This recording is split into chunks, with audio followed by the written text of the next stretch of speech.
here with the Glendale Police Department.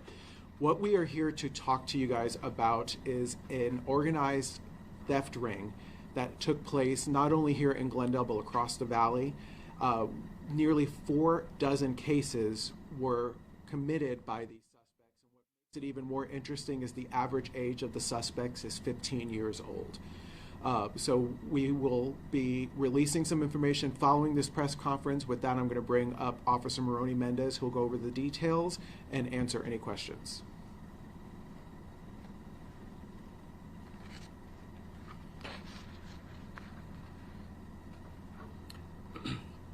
Good afternoon, everyone. My name is Moroni Mendez. I'm an officer with the Glendale Police Department. I am the Public Information Officer. My first name is M-O-R-O-N-I, last name M-E-N-D-E-Z. So that we know of, the Glendale Police Department knows of multiple thefts, multiple burglaries committed by a group of teenagers. That we know it happened between June of this year all the way up until August. Approximately 46 cases are known between Glendale and the Phoenix Police Department. And we do know that it is possible that they are also tied to other cases from other agencies across the valley. Detectives started making excellent progress after an incident that occurred on July 16th, 2024.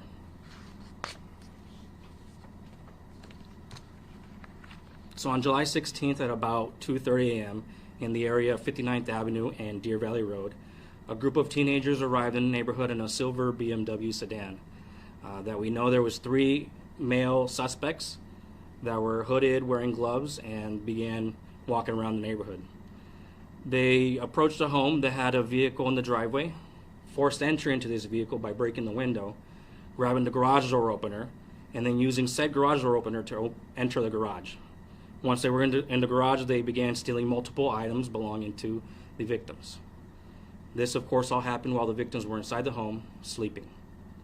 Same night, 3 a.m., just 30 minutes later, in the area of 75th Avenue and Utopia Road, the same group of teenagers arrived to a different neighborhood, broke into another vehicle on a driveway, took the garage door remote, opened the garage, entered the garage, and then through the garage entered the home. Once in the home, they walked around looking for items to take, stole them, and left. Again, this happened while the victims were inside sleeping.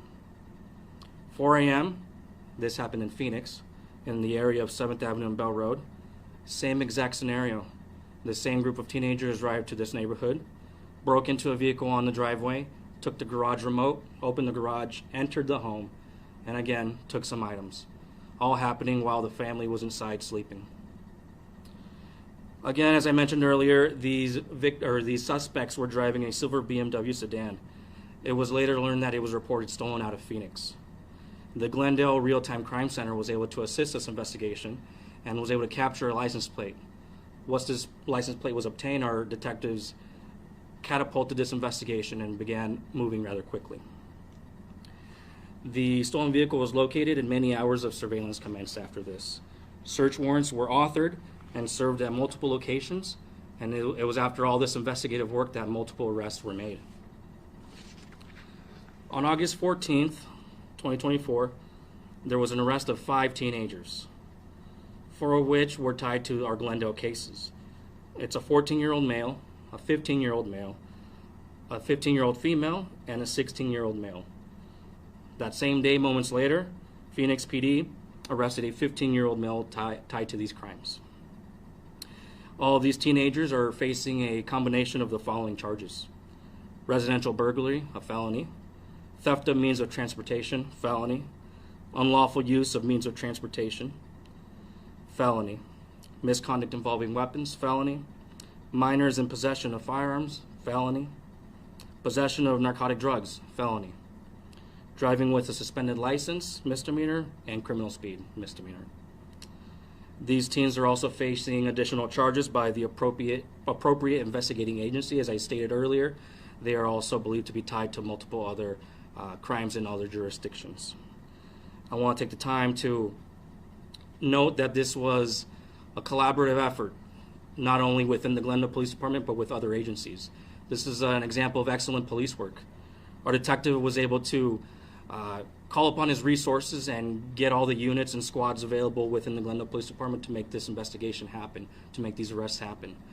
We would like to give credit to the Phoenix Police Department Black Mountain Precinct Net Squad, which was beneficial and extremely helpful in this investigation, as well as the Surprise Police Department. At this time, I will move on to a few safety tips that I'd like to cover. As we know, this all happened when these families were sleeping.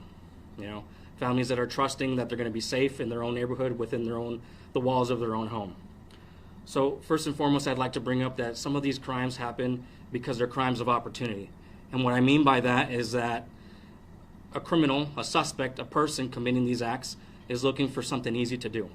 If you leave your vehicle unsecured, well, guess what? They're going to open the door and get inside, either take your belongings, or worse in this case, grab your garage door opener and enter your home.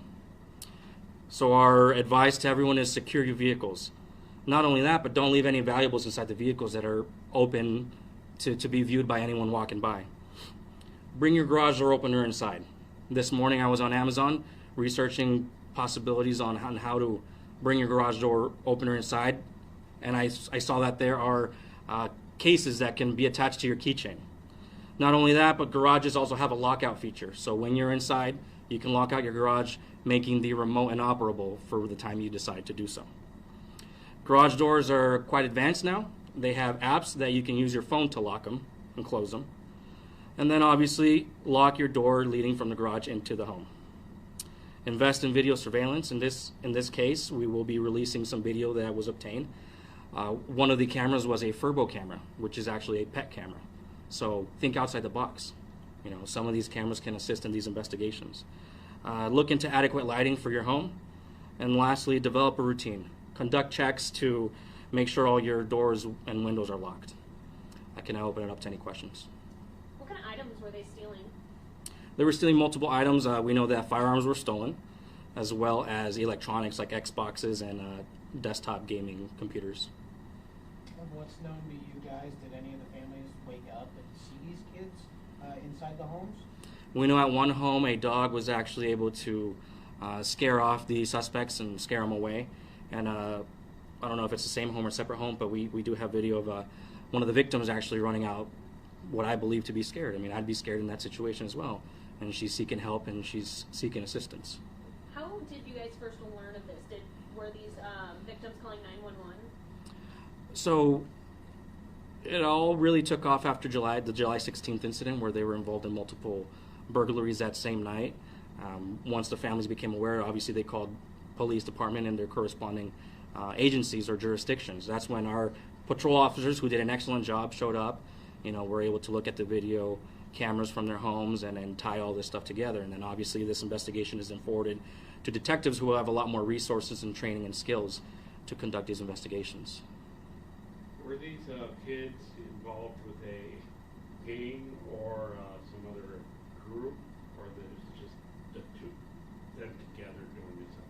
That's a great question. As of right now, we don't know if they're tied or related to some sort of gang group, but we do know they're organized, and we do know that it appears that the same suspects are committing, you know, these string of robberies or burglaries. So we're not ruling anything out. Anything is possible. Our detectives are going to conduct thorough and complete investigations, and if that is a factor, then obviously that would be further investigated. Do you anticipate additional arrests? Any other teams involved, do you think? Absolutely. We know that the Phoenix Police Department had arrested 2 other teen suspects prior to our arrest on August, and you know, we're going to keep looking into this. You know, that we know of, this happened between June and August of this year. It's almost certain that there's probably more incidents that have occurred. You said in your press release that you're hoping to identify possibly more victims. What should people do if they think they were a victim from this particular group? Come forward. Share the information that makes our job easier, efficient, and helps our detectives conduct these investigations and close them out. If it wasn't for the victims coming forward and sharing video, sharing the details that they have, our detectives and the patrol officers and everyone involved wouldn't have able to been so successful in this case. We can only do as much as we can with whatever information we have. With the search warrants, were you able to find some of the stolen property? Yes, yeah. An Xbox was recovered, stolen gun was recovered. There was a couple stolen vehicles involved as well, and the evidence was processed and would eventually be returned to the victims. So stolen vehicles, they may have gone in the house, gotten some keys, and then took off with victims' vehicles in some cases? Yeah, in some cases. Do we know what they were planning on doing with these stolen items? Were they planning on selling them or kind of holding on to them? That's a great question. In one of the interviews, one of the suspects had told us that yes, he did in fact would sell these items to make money for a profit. The fact that they're going into homes where people are sleeping, I mean, obviously this could have escalated into serious violence if there was some sort of confrontation, right? Yes, it's a very frightening to think of. Just picture it happening to you as a homeowner. You're asleep. You have family. You have your belongings. A lot of things that you've worked hard for, and a complete stranger coming into your house and trying to disrupt that, trying to take your belongings, your items, and I forgot to mention, and I'm glad you bring that point up. These suspects were armed, so you can begin to imagine what kind of things could have happened and how far this could have escalated. Do we know if any of the suspects arrested went to local high schools? Can you tell us where they went to school or no? I wouldn't be able to release that information. It's personal information. Suspects do have rights. Yeah. Do you know if they're going to be charged as adults, or we don't know, or what's their status now? I'm sorry, what was that one? As far as whether or not they might be charged as adults, or is they're going to go through the court process now, or they're being booked as juveniles? That would have to go through the county attorney. Yeah. Mm-hmm. When you talk about them being an organized group, are they being trained by someone, do you know? Or are they kind of just getting together after school and saying, this is what we're going to do tonight? It seems that some of them have learned from experience as far as their training or their background into becoming involved in these types of incidents. We don't know, but we would obviously look into that and try to figure that out. So just to make sure that I also understand, like as far as them being armed, was that from the first instance of this happening? Do you have like a clear timeline? And secondly, like, were the weapons that they were using in these break-ins, right? Like, were they the ones that were stolen? Were they bringing in their own weapons? Was it a mixture? We believe it's a mixture of all of what you just mentioned. They're stealing firearms. They might be selling them. They might be keeping them. They are carrying them on their person for, as one suspect stated, for protection. Protection from who? Well, from the victim. How many breaking into the cars? The car doors left open? Can you talk about that? That happened in some instances, and that's why I mentioned that sometimes these are crimes of opportunity where people, I'm forgetful sometimes, you forget to lock your front door, the door to your vehicle, you just forget things. It's human nature. So that happened in some instances, but in most of these, they were actually breaking into these vehicles. They would scope them out, look inside, and see if they can find a garage door opener, which, I have one, and most people have them on their sun visor. Were they particularly targeting cars that were left on driveways? Correct, because you can easily walk up just like a mailman would, look inside. It's happening at nighttime, so they have their flashlights looking inside and trying to see what's for the taking and what they can use to their advantage. Just real quick, of the 46 cases, anything else stand out as far as timing? Were they mostly on the weekends, or would they sometimes break in during the week, or even between midnight and 3 a.m. and Friday and Saturday nights, or was there any kind of pattern as far as when they would strike? It appears that most of these incidents were happening late into the night. All the incidents that happened on July 16th happened after midnight. And that's really the only pattern that I can think of at this time. We can look more into that and provide that information at a later time for you. Just thinking about their age, how does that strike you that the teens as young as they are going out and committing crimes like this? It's alarming. It's alarming that they're this young and committing these very serious crimes. It's hard to point a finger and determine what is causing this to happen, what is causing for these teenagers to commit said acts. It could stem from a home, it could stem from trauma, it could stem from all sorts of different things, but we cannot identify it. We would certainly look into it, but it's alarming and it's sad.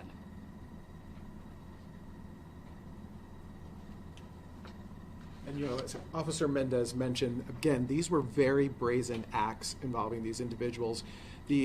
One of the individuals did say he was armed each and every time that he entered the home, and he was going to protect himself. So if somebody woke up, he was prepared to use that weapon against the homeowner. So again, these are very brazen acts done by teenagers. We just want people to please come forward if you know anything or you feel like you're involved in any way, shape, or form. Once we wrap up here, the video that we are releasing, you will hear some of the confessions that these teenagers did indeed make. There is video of them breaking into the vehicles as well as entering the home. We are releasing the surveillance of the pet camera where you can see the individuals walking around while people are asleep inside with their flashlights.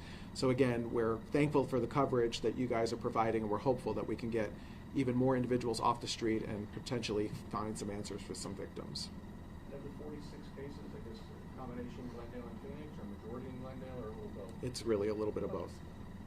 And we'll be releasing the Form 4s, but again, because they're juveniles, the names will be redacted, but they're pretty detailed as to how they came about doing all these acts. One more question. Were the stolen items returned back to the families that they were stolen from? Yes. Right now, they're evidence, so